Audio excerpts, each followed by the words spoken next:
Welcome to the Butterfly Empire Spirit Week. It is me, a butterfly queen, and welcome to the Butterfly Empire, where every day this week we are going to cover stories death by ghost.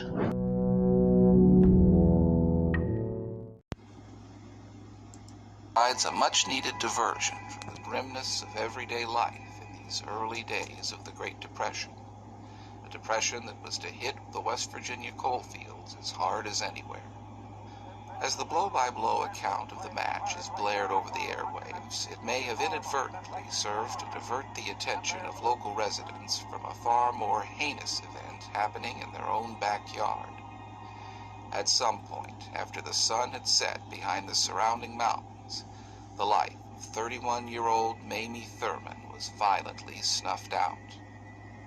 By sunrise, news of her gruesome death would steal the headlines from the boxing world and embroil both the county and the state in a legal controversy that is debated to this very day. A controversy that some say has left a restless spirit roaming a lonely back road in an ongoing search for both answers and absolution. Welcome back to the Butterfly Empire. It is me, Butterfly Queen, and I know I'm a day late on Thursdays. I know. But Thursdays, Spirit Week. Mamie Thurman, the unsolved murder. On June 22nd, 1932, her lifeless body was found where it had been dumped on 22 Mountain, which was then called Trace Mountain. She had been savagely murdered, shot in the head twice, neck fractures, face disfigured, powder burn, throat cut from ear to ear. Garland Davis, a young deaf mute, stumbled upon the gruesome scene while picking blackberries. Little did he know that he discovered would be to sensible headlines. Still have people wondering to this day who killed Mamie Thurman. Mamie was a housewife in Logan, West Virginia. She and her husband, Jack Thurman, had moved to Logan from their hometown of Louisiana, Kentucky, in 1924. Jack and Mamie rented a small two-room apartment over a garage located in the backyard of the Harry and Louise Robertson home. Robertson worked for the National Bank of Logan and served as treasurer of the Logan Public Library. His wife was the treasurer of the Logan Women's Club, and both were said to be active church members. Jack Thurman had worked as a Logan City patrolman for 15 months prior to his wife's death. He landed his job due to the efforts of Robertson, who was president of the city commission. Some folks said that Mamie had been a good wife, a saintly woman, and a faithful church worker in Nightbird Memorial, a prestige church near the town tracks at the intersection of Cole and White Street in downtown Logan.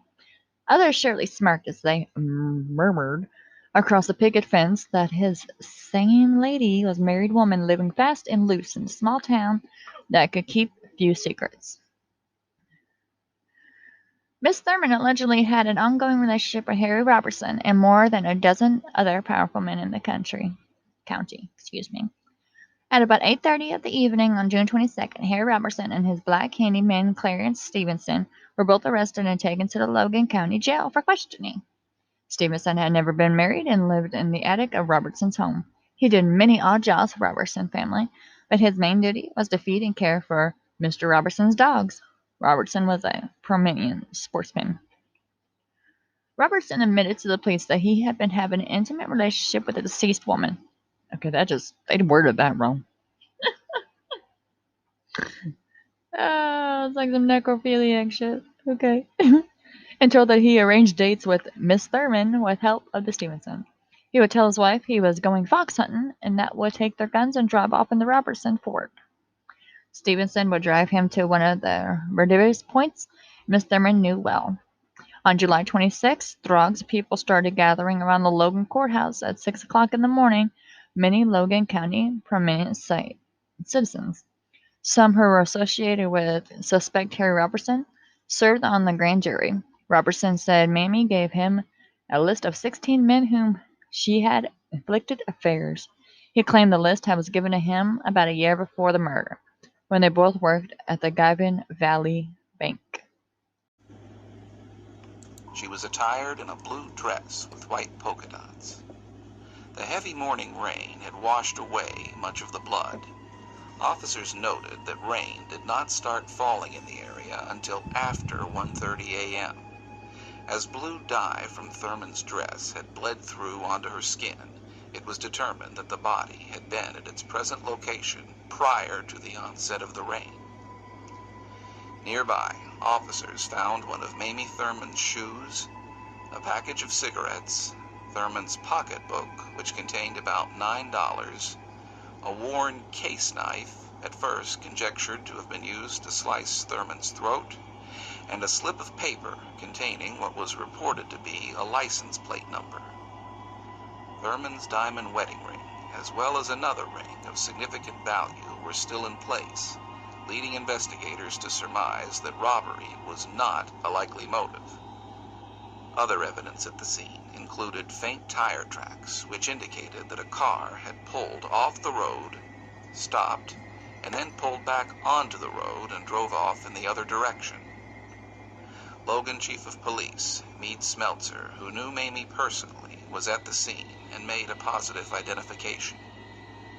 Thurman's body was removed from Trace Mountain and taken to what was then Harris Funeral Home in Logan. An autopsy revealed that, in all likelihood, Mamie Thurman's throat had been cut first, and she had then been shot twice just above the left ear with a .38 caliber handgun to ensure death.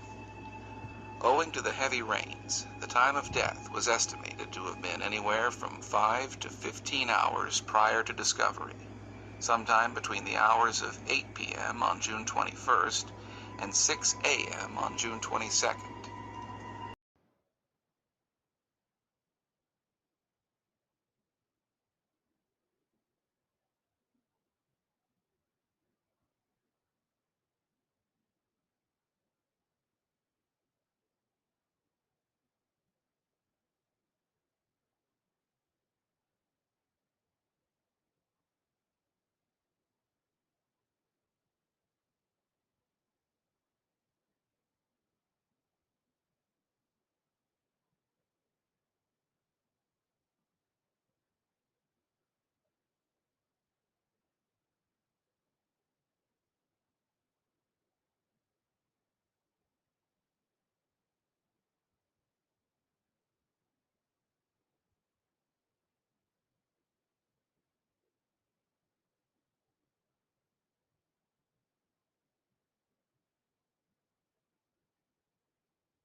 During this time, the metal marker placed by the Harris Funeral Home also vanished. Morrison's 1985 investigation prompted the Logan Banner and staff writer Dwight Williamson to publish an 18-part expose on Thurman's murder and Stevenson's trial. Out of these articles came accounts and tales of a different nature, tales which strongly suggested that Mamie Thurman may not quite be resting in peace, wherever she may lay. According to the 1985 expose, as well as more recent accounts, Mamie Thurman's spirit still calls 22 Mine Road home. since shortly after her murder, her spirit has reportedly made its presence known atop 22 Mountain on many occasions. Most of the reported sightings generally tend to follow one of two common scenarios. Despite the remoteness of the location, 22 Mine Road is still traveled regularly, quite often by coal trucks, which, until recently, continued to haul the black gold from the modern surface mine. Those who have traversed the winding roadway have reported seeing a woman dressed all in white walking alongside of the roadway. Feeling that the woman may be in some kind of trouble, many truck drivers, cabbies, and private citizens have been good enough to stop and offer the woman a ride. More often than not, the Good Samaritans were taken up on their offer. The woman would enter the vehicle and appear grateful for the help. The obliging motorist would drive away and then turn to make conversation with their new passenger, only to find that they were, again, the only occupants of their vehicles.